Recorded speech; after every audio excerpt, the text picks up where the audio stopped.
Assalamualaikum warahmatullahi wabarakatuh.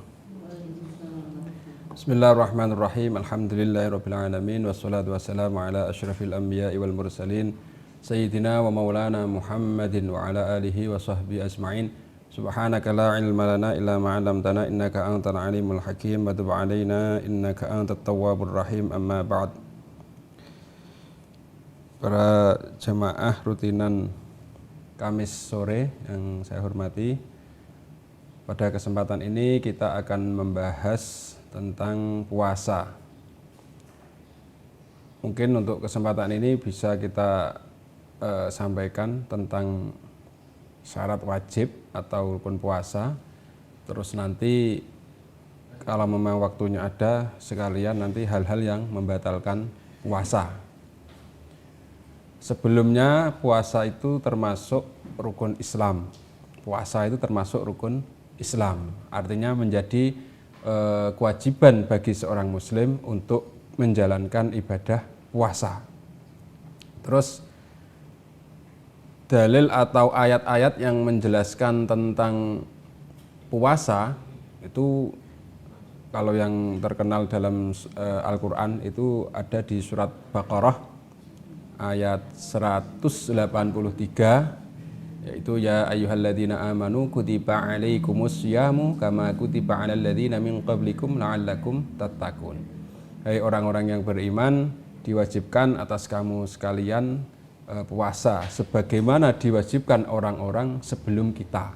Artinya umat-umat sebelum kita itu juga diwajibkan puasa. Tapi bentuknya gimana? Mungkin beda. Termasuk ini cerita sedikit, awal-awal puasa diwajibkan.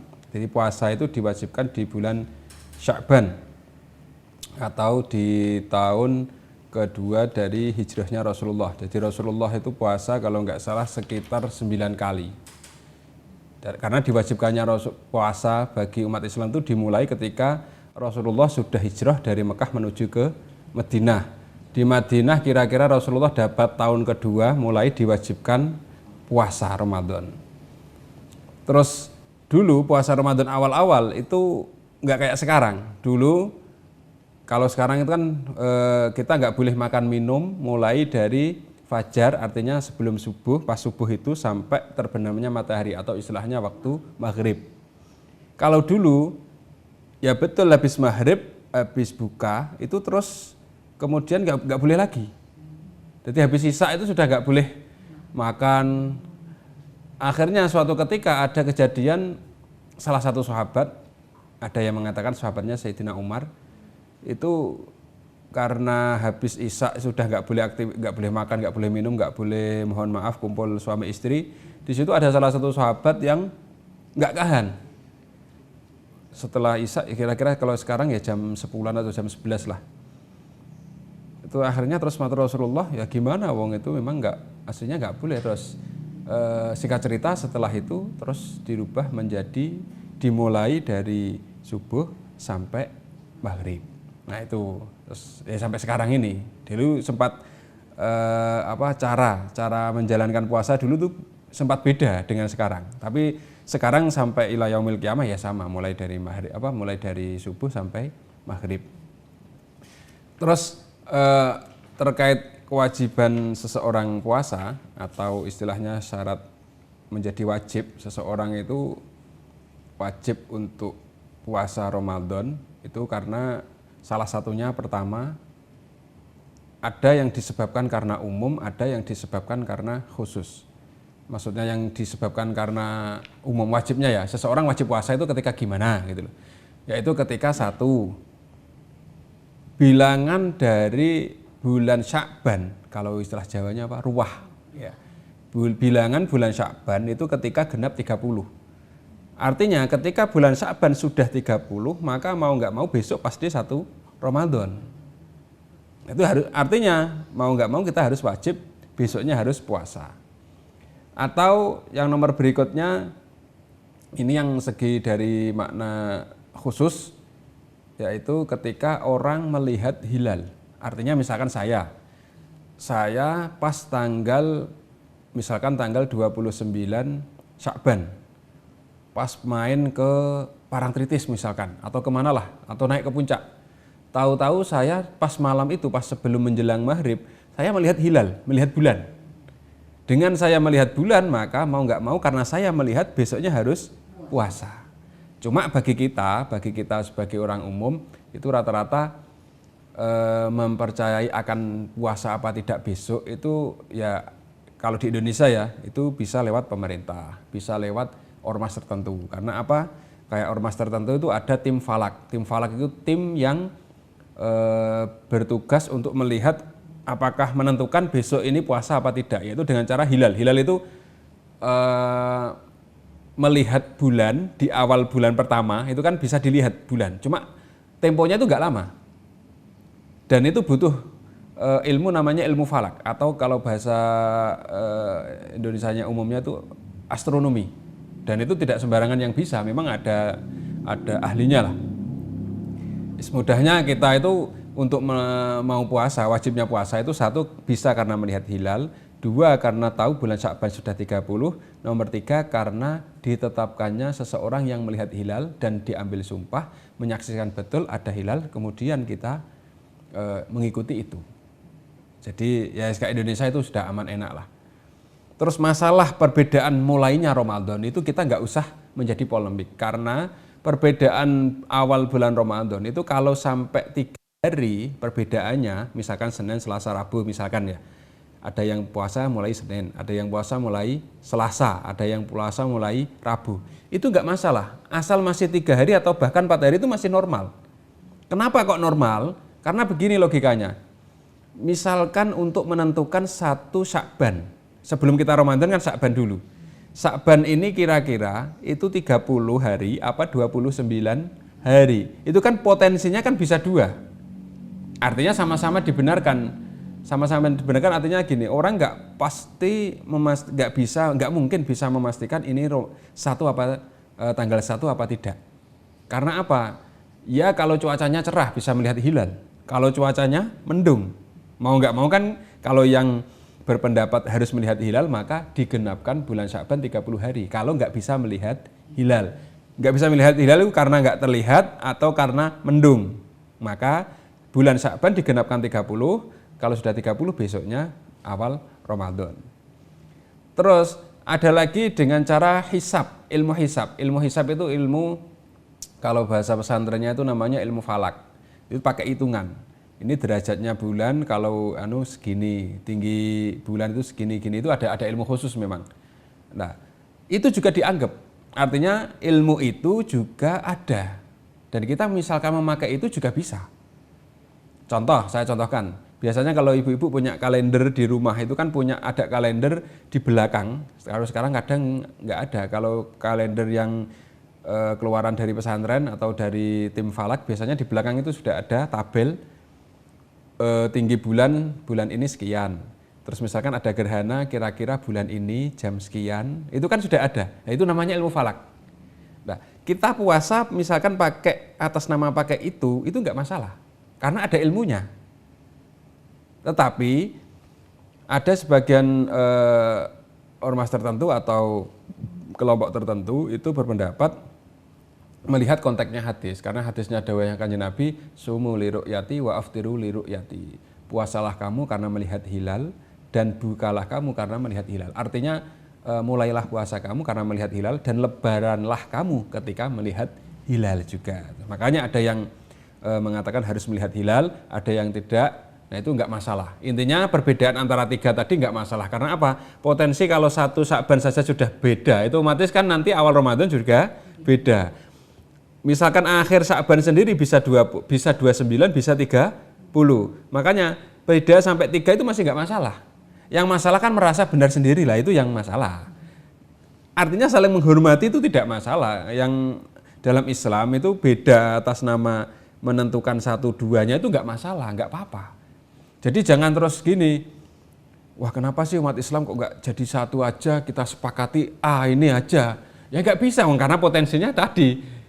Karena ukuran kita bisa melihat hilal kan nggak mesti tahu. Kalau nggak tahu, nggak bisa melihat hilal kan digenapkan 30 mau nggak mau. Kalau yang satunya tidak memakai hilal misalkan, memakai hitungan tadi. Kalau hitungannya pas, kebetulan ada di hari tengah misalkan, ya sudah diikuti nggak masalah. Cuma kalau untuk paling enak kita sebagai awam, untuk menghilangkan khilaf, untuk biar kita nggak bingung, ya sudah manut pemerintah aja. Itu biasanya solusi yang paling enak. Istilahnya ikut pemerintah itu yarfa'ul khilaf, menghilangkan perbedaan. Artinya yang penting kita jangan menganggap kita yang paling benar.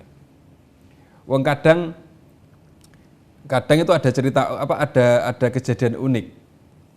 Atas nama hilal ada kadang yang melihat hilal, ada yang mengatakan hitung-hitungannya. Tetapi prakteknya ternyata orang-orang dulu, orang-orang istilahnya orang lama, orang-orang sepuh, itu melihatnya benar apa tidaknya itu di usia di hari 15. Di hari 15 itu unik. Kira-kira pas hari ke malam ke-15, biasanya itu bulan kan kalau kelihatan kan sudah bulat. Itu untuk membenarkan bahasanya ya, untuk yang mendekati pas prediksi awal Ramadan mana yang mendekati benar itu biasanya dilihat di hari ke-15, malam 15 biasanya. Malam 15 kalau bulannya sudah bulat atau justru malah sudah berkurang, oh berarti ini yang awal berarti yang agak mendekati benar. Tapi itu enggak masalah, tetap sah. Soal puasanya tetap sah. Terus masalah itu kalau masalah wajibnya kita. Jadi kita wajib untuk puasa itu ketika tadi sudah genap 30 hari bulan Sya'ban, atau karena melihat hilal, atau karena dikabarin seseorang, ya kayak kita dikabarin pemerintah atau tim khusus bahwa bulan ini besok sudah mulai awal Ramadan atau awal puasa, maka itu sudah wajib. Terus kalau syarat wajibnya nanti jadi ada syarat sah, ada syarat wajib. Kalau syarat wajib, syarat sah dulu lah.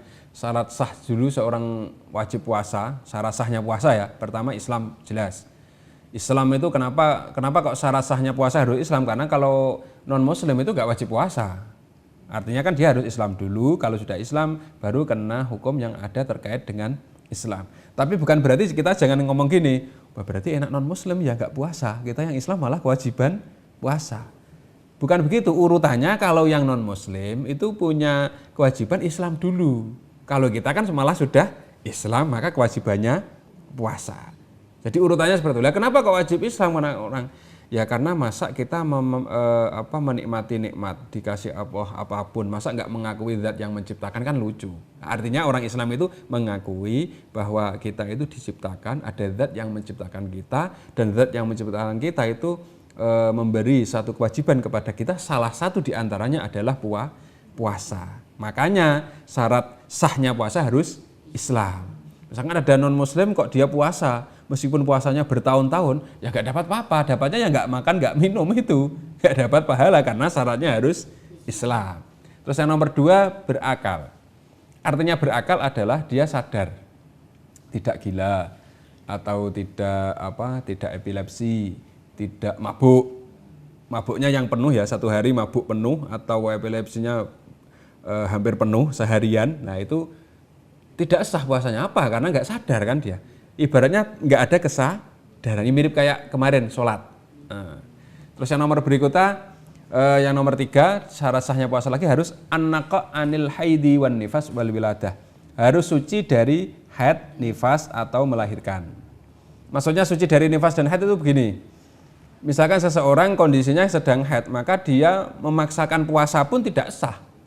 Karena syarat sahnya puasa harus bersih dari haid atau nifas atau melahirkan.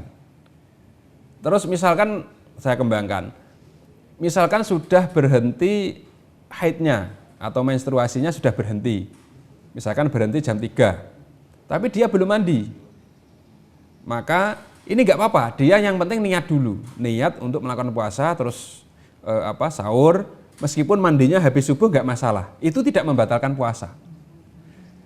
Jadi untuk masalah orang yang haid sudah berhenti, itu dia tetap dimenangkan niatnya dulu puasa, mandinya menyusul, itu nggak masalah. Tetapi ini tidak berlaku bagi, mohon maaf ya, tidak berlaku bagi orang yang habis haid, mohon maaf, kepengen kumpul dengan suaminya, maka dia harus mandi dulu. Jangan sekalian, wah nanti mandinya sekalian saja habis kumpul mandi jinabat. Saya sudah berhenti haid tapi belum mandi, tapi mandinya habis saja nanti kalau sudah kumpul. Nggak bisa, karena kalau urusan kumpul itu harus dihukumi suci. Suci itu hukumnya dengan mandi dulu. Tetapi kalau terkait dengan Ramadan, puasa, tidak harus nunggu mandi. Yang penting sahur dan niat, kemudian mandinya habis subuh nggak masalah. Atau lagi, ini saya contohkan lagi. Orang misalkan datang bulannya atau datang haidnya atau datang menstruasinya itu maghrib kurang 5 menit misalkan. Dengan dia meskipun kurang 5 menit maghrib, ini dia sudah batal puasanya karena syarat sahnya sudah nggak salah intinya, karena sudah tidak memenuhi syarat sah. Ya mau nggak mau ya dia sudah harus makan minum.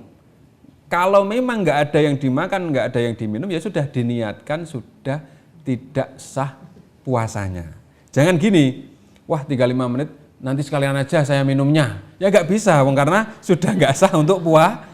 Ngapain tunggu 5 menit? Meskipun 5 menit kalau nggak ada yang bisa diminum, nggak ada yang bisa dimakan, ya sudah kita niat membatalkan saja. Jangan langsung dilanjutkan, sekalian nanti aja 5 menit atau kurang 5 menit. Makanya nanti aja, ya nggak bisa karena hukumnya dia sudah tidak sah untuk melakukan puasa. Jadi memang syarat sahnya puasa harus bersih dari haid, bersih dari nifas atau wiladah. Terus nomor berikutnya, dia syarat sahnya lagi dia harus tahu bahwa puasa itu memang suatu kewajiban. Artinya hari di mana dia puasa itu memang hari yang boleh untuk puasa. Karena ada hari-hari yang tidak boleh untuk puasa. Kayak hari Lebaran itu nggak boleh. Lebaran Idul Adha, Idul Fitri nggak boleh. Terus 3 hari Tasyrik. Nah, berarti kan 5 hari kan itu nggak boleh untuk puasa. Tapi kalau Ramadan sudah maklum lah, pasti bolehnya gitu. Artinya nggak ada kembarannya kan masalahnya, mesti bolehnya. Itu artinya sudah maklum. Tetapi ini karena terkait puasa itu harus kita jelaskan mana yang wajib, mana yang... Jadi dalam puasa itu memang ada puasa wajib. Puasa wajib itu kayak Ramadan, kayak qadha puasa, kayak puasa nazar. Nazar itu misalkan saya kalau lulus, kalau saya dapat rezeki nanti akan puasa 3 hari misalkan. Itu namanya nazar. Nah ini wajib. Jadi wajib itu tidak harus puasa Ramadan saja. Bisa Ramadan, bisa karena ngodoi Ramadan atau nyaur Ramadan, bisa karena nazar, juga bisa karena kafaroh. Kafaroh itu sanksi atas kesalahan. Misalkan jenengan habis sumpah untuk tidak apa, ternyata melanggar sumpah. Itu kan bisa dengan disaur dengan kafaroh puasa 3 hari atau memberi makan. Biasanya milihnya memberi makan, ini nggak puasa karena puasa berat. Atau orang yang sedang haji atau umroh, terus dia melanggar ketentuan yang memang di situ melanggar aturan lah. Itu memang ada, bisa 2 pilihan, bisa membayar dam, membelih kambing lah istilahnya, atau diganti dengan puasa. Puasa 3 hari di sana, 3 hari ketika sudah di Indonesia katakanlah gitu. Itu namanya kafaroh. Itu juga termasuk yang kalau puasa sunnah banyak. Puasa sunnah itu bisa 1 Daud, 1 hari puasa, 1 hari tidak. Bisa Senin, Kamis itu juga puasa. Atau Yaumil Bid. Yaumil Bid itu hari tengah. Misalkan kayak hari kalau nggak salah 13, 14, 15. Atau hari di mana memang disunahkan puasa kayak hari Arafah, tanggal 9. Ada yang mengatakan tarwiyah 8, 9 puasa dan macam-macam. Artinya banyak. Itu yang sunnah. Kalau sunnah banyak lah. Kalau yang wajib ya tadi Ramadan, qadha, nazar, kafaroh. Itu yang termasuk wajib. Sudah saya lanjutkan sekarang syarat wajib. Kalau syarat wajib puasa itu ada beberapa. Kalau nggak salah ada sekitar 5 nanti. Yang pertama harus Islam sama. Jadi syarat sah harus Islam juga, syarat wajib juga Islam, ini sama. Itu sudah maklum lah. Nomor 2 mukallaf. Mukallaf itu artinya akil baligh. Sudah ada kesadaran terus dan dia sudah baligh. Maka anak kecil itu aslinya tidak wajib untuk puasa karena dia belum mukallaf. Mukallaf itu artinya akil baligh. Dan akil baligh di sini itu istilahnya mukallaf ya. Tanda-tanda mukallaf di situ mungkin yang pertama sudah pernah saya sampaikan. Tanda-tanda balik itu bukan kok setelah tetak terus balik, tidak. Tanda-tanda balik itu bisa kita ketahui dengan cara 1 pakai tanda-tanda mimpi keluar sperma. Meskipun nggak wujud mimpi betulan, hanya mimpi saja. Artinya gak keluar betulan tetapi mimpi. 1. Di usia 9 tahun ke atas. Terus 2 bisa karena menstruasi atau haid. Seorang perempuan kalau di usia 9 tahun sudah haid, maka dia sudah balik. Terus misalkan tanda 2 ini nggak ada, artinya nggak mimpi basah di usia 9 tahun atau nggak haid di usia 9 tahun, maka nanti ditunggu sampai usia 15 tahun. Jadi tanda balik itu tanda balik 1 karena mimpi basah, 2 karena keluar sperma karena haid. Kalau dua-duanya ini belum, ditunggu aja. Misalkan keluarnya kok tanggal bulan tahun ke-10-nya, umur 10 ya berarti saat itu dia langsung balik. Intinya tanda-tandanya karena mimpi basah atau karena haid atau karena ini kalau ini enggak keluar-keluar ditunggu sampai hari tahun ke-15. Kalau ini enggak ada yang 2 ini maka ya berarti tanda baliknya pakai usia, yakni usia 15 tahun. Tetapi enggak ada salahnya untuk anak kecil yang usianya sudah mampu untuk diajak puasa, latihan.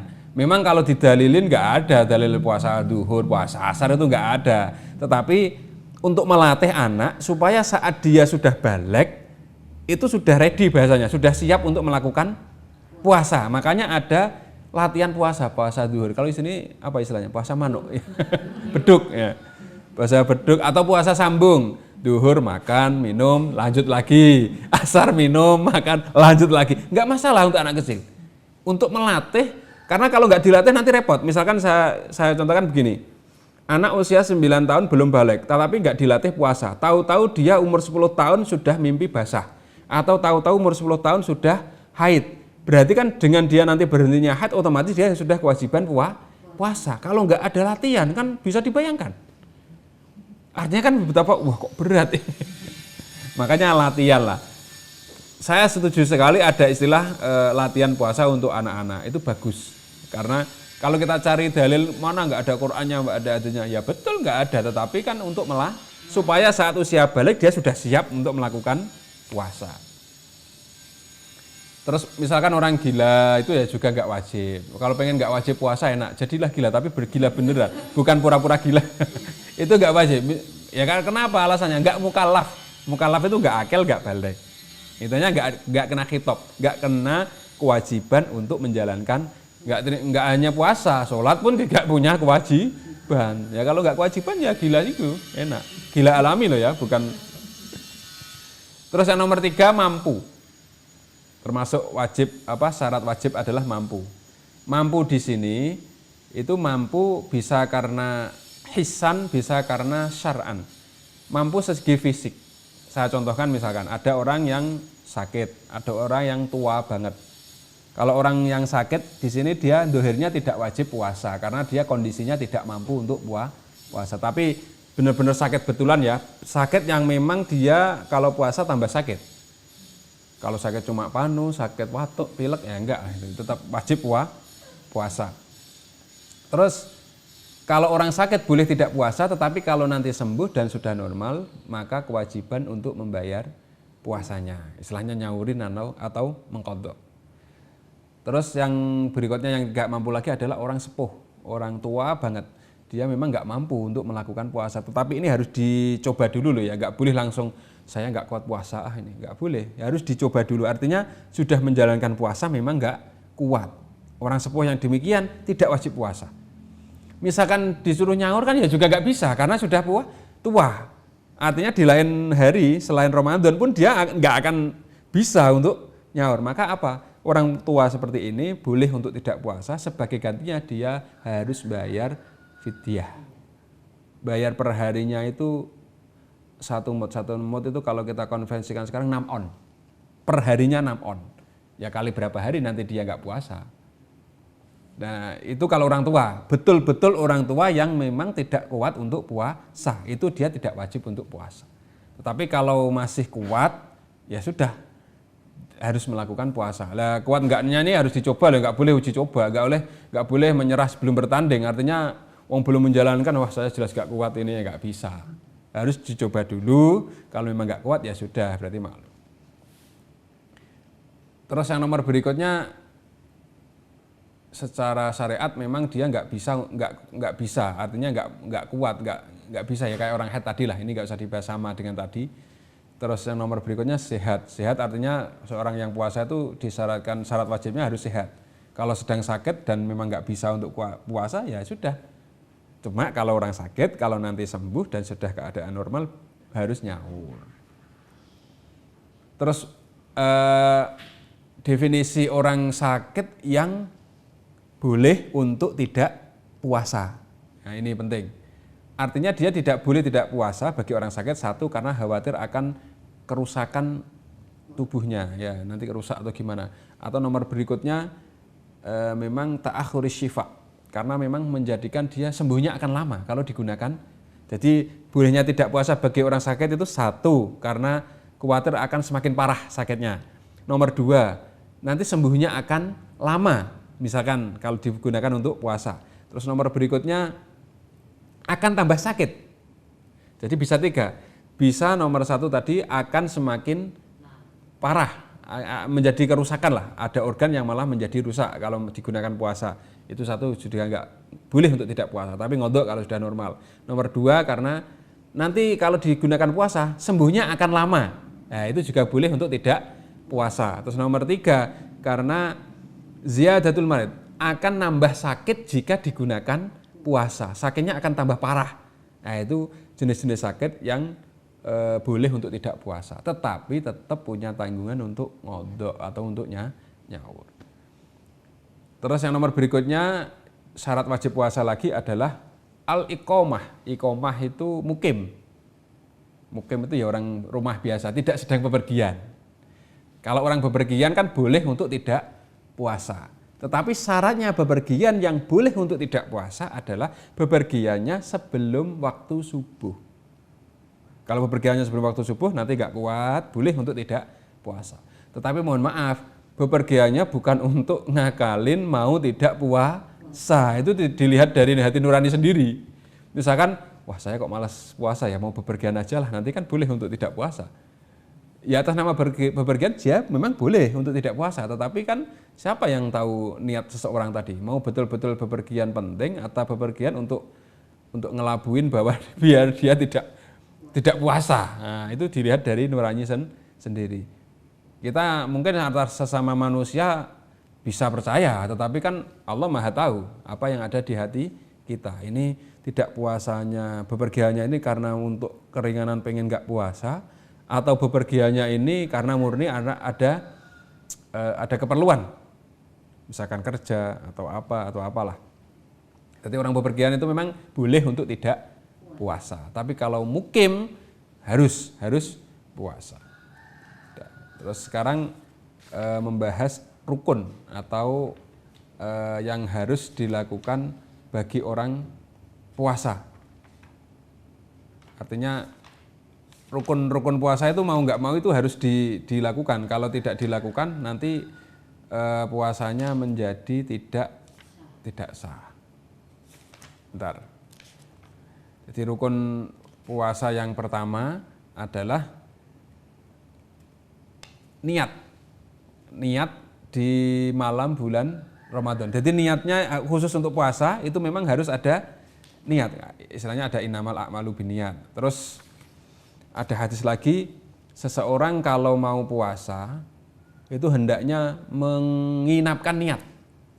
Artinya gini, namanya aslinya niat itu kan gini, melakukan perbuatan batin atau mengertakan batin sesuatu plus dibarengi dengan melakukan pekerjaan, itu kan namanya niat. Tetapi kalau puasa kan sulit.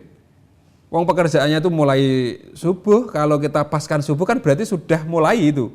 Makanya khusus untuk niat dalam bulan Ramadan, dawuhnya Kanjeng Nabi, malam nyubayitin niat fala siyamalahu. Barang siapa yang tidak menginapkan niat, maka dia tidak dihukumi puasa. Maksudnya begini, khusus untuk Ramadan, itu niatnya dimulai dari ba'dal maghrib sampai sebelum subuh. Itu boleh niat. Karena rukun pertama dalam hal puasa itu harus niat. Intinya orang puasa kalau nggak niat ya nggak terhitung puasanya, ya cuma lapar. Tapi dia harus tidak makan tidak minum. Ya kenapa kok niat itu penting? Karena kalau dia nggak niat berarti tidak mementingkan bahwa itu menjadi hal yang wajib. Terus ada opsi, ada solusi ini. Mungkin ibu-ibu bisa menggunakan ini. Saya ulangi lagi, setiap malam hendaknya kita harus niat.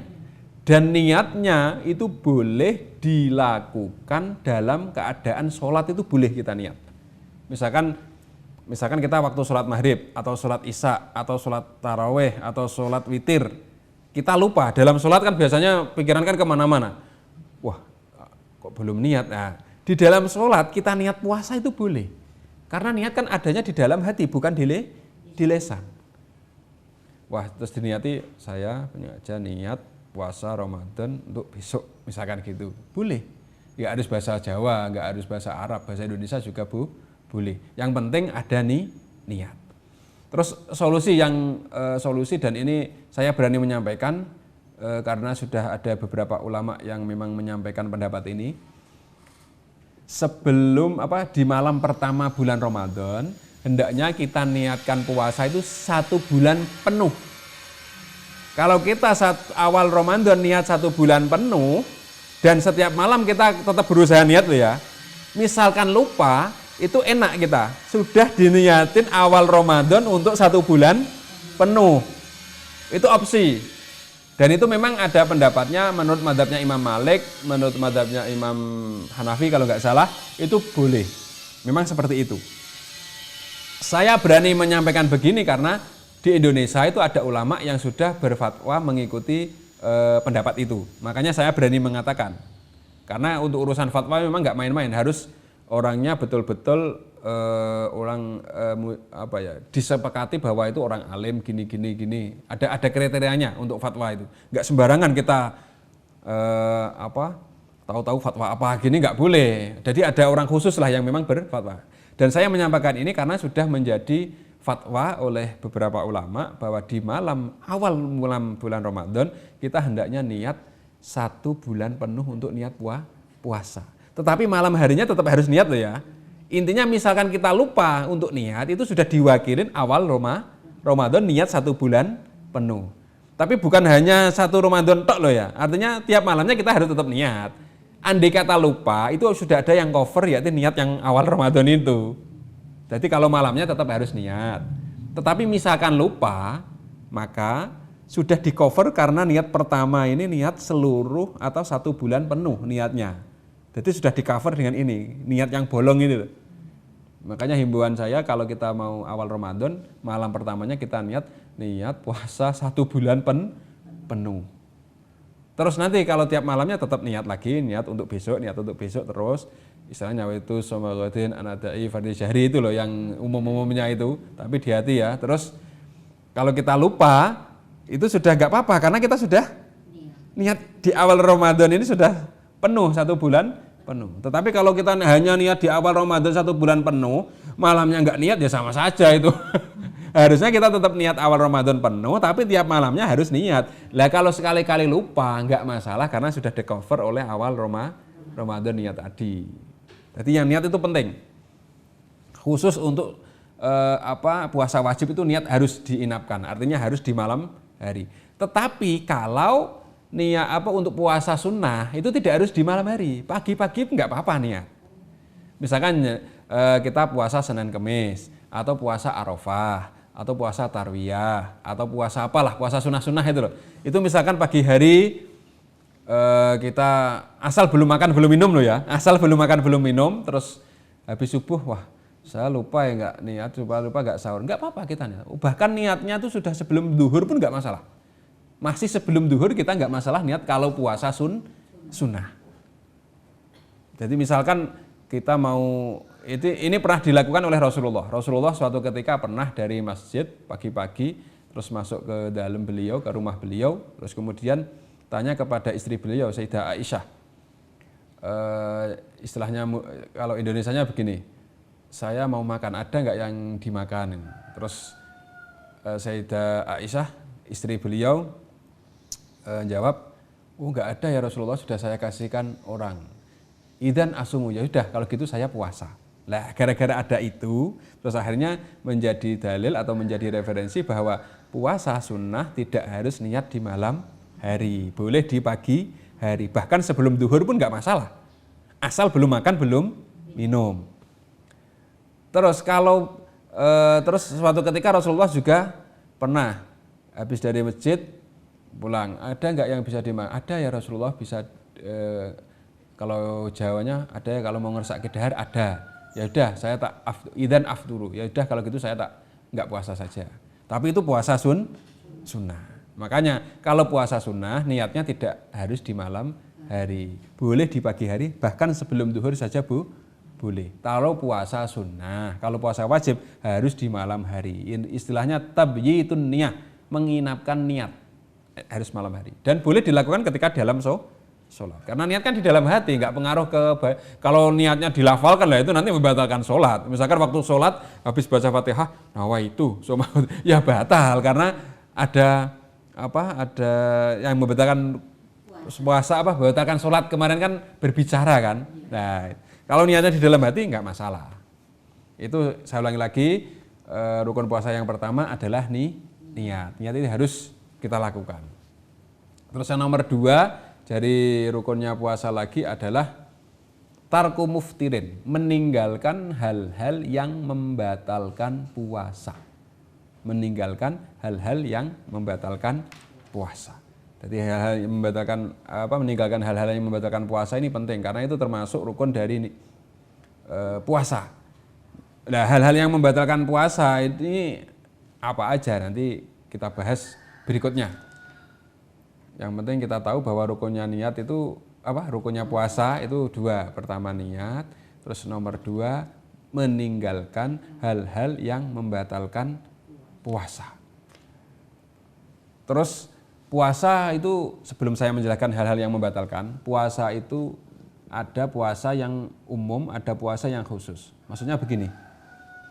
Kalau puasa, makna puasa, filosofi puasa, roh puasa yang khusus itu adalah begini. Kita betul tidak makan, tidak minum mulai dari subuh sampai maghrib. Asal tidak makan, tidak minum sampai subuh ya sudah. Dan meninggalkan hal-hal yang membatalkan puasa, kita sudah sah puasanya. Tetapi ada yang puasa itu maknanya lebih luas. Misalkan dengan kita puasa nggak makan, nggak minum, tetapi masih ngerasain orang atau berbicara bohong atau malah meninggalkan sholat atau apa, itu puasanya tetap sah, tetapi pahalanya puasa, rohnya puasa itu tidak ada.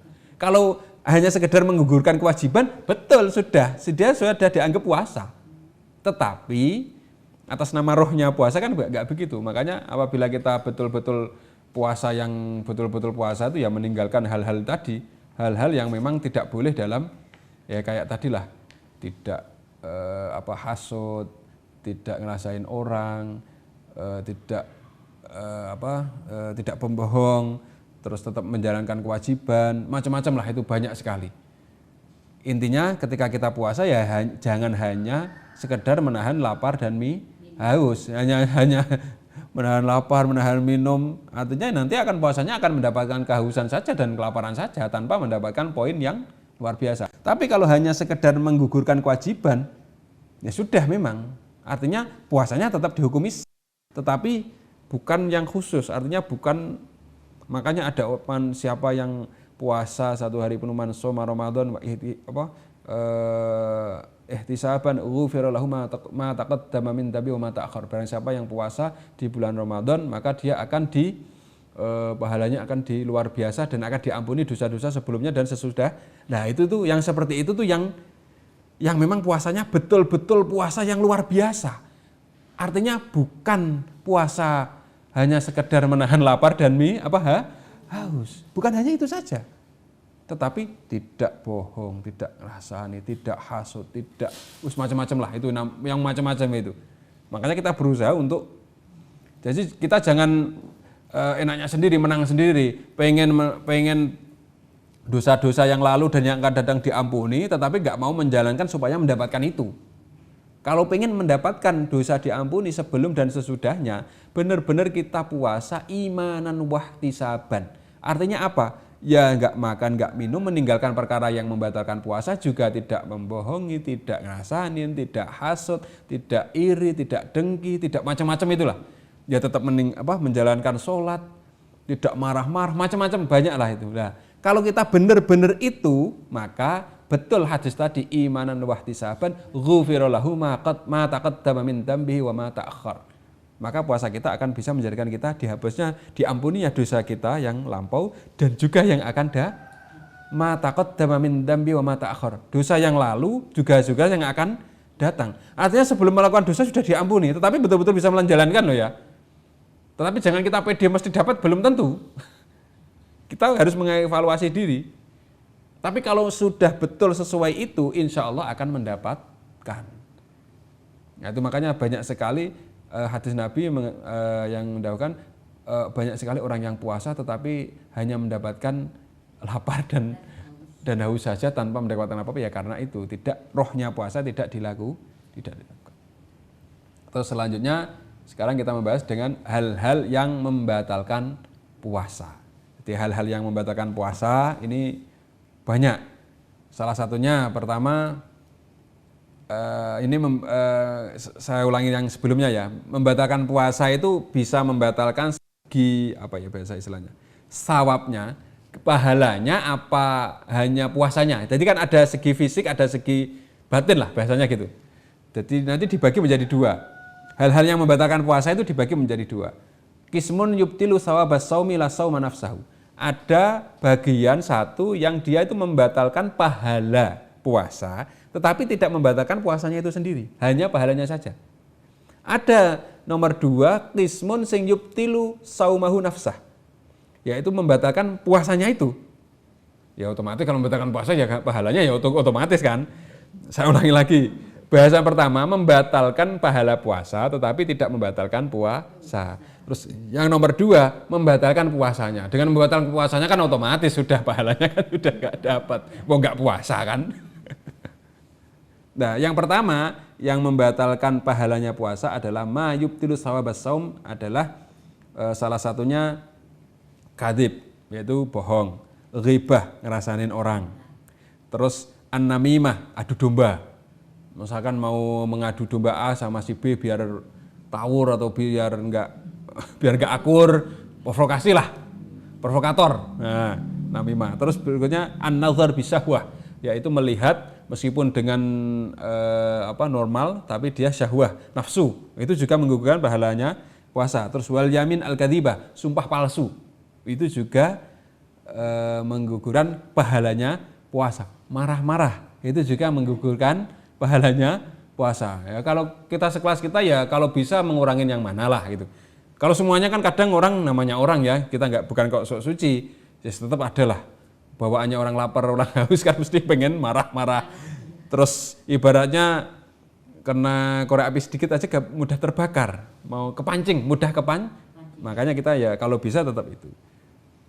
Makanya banyak sekali Nabi sering dawan kam min shaimin laisa lahu min syami ilal ju' wal atsh.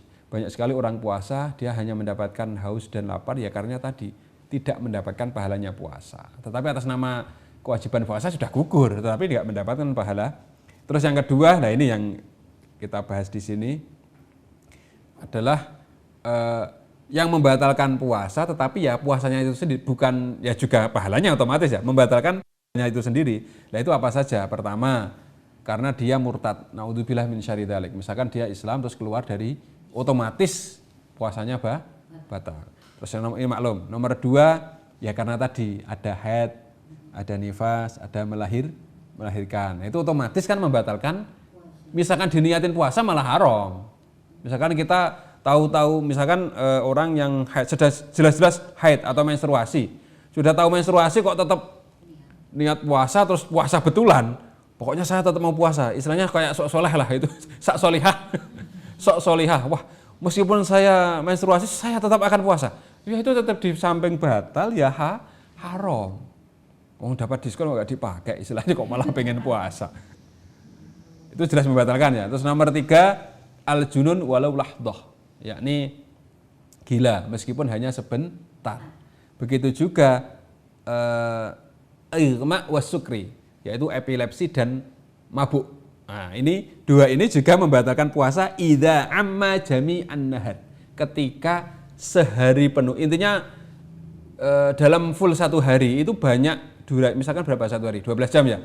Intinya mayoritas dari sehari ini itu banyak nggak sadarnya karena epilepsi atau karena mabuk. Ini mabuk itu nggak harus pakai minuman ya, atau sako atau apalah terserah bahasanya. Ini juga membatalkan puasa. Membatalkan puasa. Amma idza afaqa walau da wahida sahasamu wa mutamad. Ada pendapat begini, ini kita pakai nggak apa-apa. Saya sampaikan ini. Misalkan dalam satu hari 12 jam. Saya buat umumnya saja ya, kadang kurang, kadang lebih sedikit kan ada kalanya malamnya yang panjang, ada kalanya siangnya yang panjang. Kalau kita di negara normal lah, yang dilewatin khatul istiwa atau garis khatulistiwa. Kebetulan di Indonesia sama di Mekah itu sama-sama dilewati khatul istiwa atau garis khatulistiwa. Makanya siangnya dan malamnya itu nggak jauh beda. Tetapi kan kadang panjang malam sedikit, kadang panjang siang sedikit. Kita kembali lagi. Ini menurut pendapat Al-Mu'tamad Indar Romli, menurut Imam Romli, dan masih madhabnya Imam Syafi'i. Artinya bisa kita ikuti. Asal ada sadarnya di siang hari, maka dia puasanya tetap sah. Asal ada sadarnya, dan sadarnya ini misalkan 12 jam ya, misalkan 6 jamnya sadar, 6 jamnya tidak, itu boleh. Tapi masalahnya begini, dalam malamnya kalau sudah teler atau sudah nggak sadar, itu biasanya nggak niat satu. Terus terus nggak sahur katakanlah atau nggak apa. Ini kalau sampai melandang, artinya sampai lanjut sampai mendekati maghrib, nah nanti gimana? Ini kan tetap nggak dihitung puasanya karena dia tidak niat. Tapi misalkan saya contohkan ya, habis maghrib dia niat. Saya bukan mengajari untuk mabuk atau apa ya ini. Contoh saja, misalkan kejadian. Misalkan habis maghrib dia normal, masih nggak mabuk nggak apa. Terus dia sholat, terus kebetulan saat habis maghrib dia sudah niat puasa. Habis isya misalkan teler, atau mabuk, atau sakau, atau apalah, nggak sadar intinya. Terus sampai tahu-tahu duhur itu dia sadar. Dan dia sudah niat habis maghrib. Maka menurut Imam Romli, menurut madhab Mu'tamad, ini nggak apa-apa. Tetap bisa dia dianggap puasanya tidak membatalkan. Catatannya asal tidak minum, tidak makan, tidak menjalankan sesuatu yang membatalkan puasa. Masih dihukumi, dia dianggap puasa. Tuh, artinya untuk catatan orang yang mabuk atau orang yang epilepsi, ini ada dua pendapat. Ada yang mengatakan jika full banyaknya hari kok banyak nggak sadarnya karena epilepsi atau karena mabuk, ada yang mengatakan satu membatalkan puasa. Ada yang mengatakan satunya tidak membatalkan puasa. Jadi ada dua. Dan itu monggo, nggak masalah. Kita mau pakai A, mau pakai B, boleh. Terus yang berikutnya, wa inda Ibnu Hajar yabtul idza ta'adda walau tahdutan. Nah, ini yang biasanya dipakai di Indonesia ya ini. Wa inda Ibnu Hajar yabtul idza ta'adda. Jika memang dia karena enggak sadarnya disengaja, maka otomatis sudah membatalkan puasa. Tapi saya tetap menyampaikan yang mengatakan sah loh ya, karena ini penting untuk biar Islam itu mudah lah. Ada pendapatnya ini, ada pendapatnya ini. Ya kita tinggal diri kita mau yang memakai mana. Mau pakai yang full banyak sadarnya tadi tidak membatalkan, mau yang tidak. Intinya mau yang membatalkan ada pendapatnya, yang tidak membatalkan ada pendapat. Yang penting ada sadarnya. Kalau full satu hari nggak sadar, jelas itu jelas batal. Tetapi kalau tidur full satu hari penuh, tapi ya nggak sholat kan berarti. Atau sambung, misalkan gini, habis subuh sudah sholat subuh, baru itu tidur. Terus duhur bangun sholat tidur lagi, asar bangun sholat tidur lagi, tahu-tahu maghrib. Jadi intinya banyak tidurnya, hanya 5 berarti berapa? Hanya untuk sholat saja lah. Ya nggak masalah, tetap sah, puasanya tetap sah. Tetapi ya rohnya puasa itu nggak mendapat, tetapi dia sudah sah. Dan ini opsi paling enak untuk menahan lapar dan minum. Tetapi ya tadi rohnya puasa nggak mendapat, artinya tetap sah. Dia tetap sah. Saya ulangi lagi, misalkan satu hari penuh dia tidur dalam Ramadan, puasanya tetap sah, tidak membatalkan puasa. Ibaratnya meskipun full, iya meskipun full, tetap nggak masalah. Terus saya lanjutkan, yang membatalkan puasa nomor berikutnya adalah al-muftir al-khamis al-jima, yaitu bersetubuh bagi untuk suami istri. Sengaja loh ya, artinya sengaja. Dan itu nanti ada tambahannya nanti. Selain misalkan dia di bulan Ramadan kok bersetubuh, maka dia di samping membatalkan puasa, dia kena hukuman denda, yakni puasa 2 bulan berturut-turut. Kalau sudah nggak puasa Ramadan loh ya. Karena apa? Karena dia melanggar, tidak menghargai Ramadan. Batal ini dengan kumpul itu. Tapi ada yang ngakalin, saya batalnya nggak langsung itu kok minum dulu. Atau makan dulu baru kumpul. Ya meskipun ya kalau demikian ya tidak kena hukuman puasa 2 bulan berturut-turut. Tetapi kalau boleh saya sampaikan, ada ulama yang mengatakan begini, asal orang tiap hari tidak puasa di bulan Ramadan dengan sengaja dan sadar, itu ada yang berpendapat hukumannya itu sama, harus menyaur 2 bulan berturut-turut. Karena rohnya kan tidak menghargai puasa. Wah, itu yang repot kita. Makanya kita harus berusaha semaksimal mungkin untuk betul-betul menjalankan puasa. Kecuali kalau memang darurat sakit atau apa nggak puasa monggo. Tetapi kalau masih normal janganlah. Tetap kita harus itu, karena lagi-lagi itu kan rukun Islam yang nomor 4. Makanya harus kita lakukan. Terus yang nomor selanjutnya, ini yang mungkin nanti akan banyak pertanyaan. Hal-hal yang membatalkan puasa nomor terakhir adalah